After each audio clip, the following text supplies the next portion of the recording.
BSc part 1 के dear students, आज हम जो इनऑर्गेनिक केमिस्ट्री के अंतर्गत पढ़ाने जा रहे हैं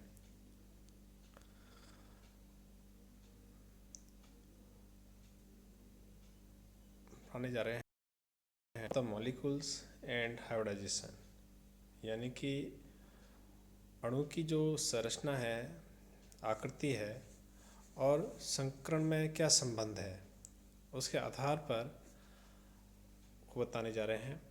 क्योंकि संकरण के आधार पर ही हम किसी मॉलिक्यूल की संरचना या ज्यामिति का निर्धारण कर सकते हैं। इसके लिए कुछ मुख्य बिंदु हैं जो कि हम यहाँ पर डिस्कस करेंगे। तो सबसे पहला ये है कि मॉलिक्यूल में हमेशा ही जो एकल बंध पाया जाएगा वो हमेशा ही सिग्मा बॉन्ड होगा।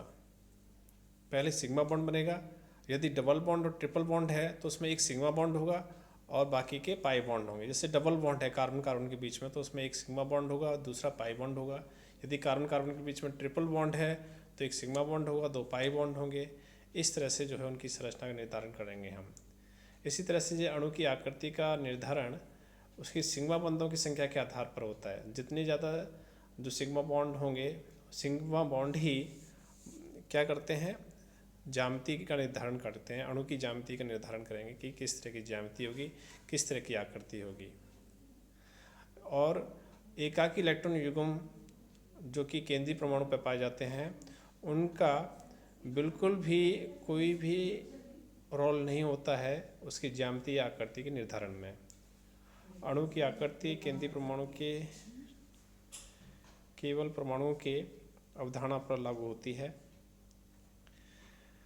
तो यहाँ पर किसी अणु के, जैसे कि केंद्रीय परमाणु का संकरण sp है और वो दो बंध बनाता है तो उसकी संरचना लीनियर होगी।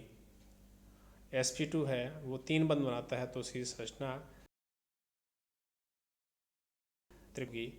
यदि वो कोई केंद्रीय परमाणु चार बंध बनाता है और sp3 हाइब्रिडाइज्ड है तो वो टेट्राहेड्रल स्ट्रक्चर होगा। तो इस तरह से हम इनकी संरचना का निर्धारण कर सकते हैं, जिससे कि इस टेबल में दे रखा है। जैसे CCl4 मॉलिक्यूल है, चार बंध बनाता है, sp3 हाइब्रिडाइज्ड है तो वो टेट्राहेड्रल स्ट्रक्चर होगी, एक रेगुलर स्ट्रक्चर होगी। ऐसे ही H2 मॉलिक्यूल है और वो sp3 हाइब्रिडाइज्ड रखता है लेकिन दो ही सिग्मा बॉन्ड बनाता है तो उसकी आकृति V शेप होगी, कोणीय आकृति रखेगा।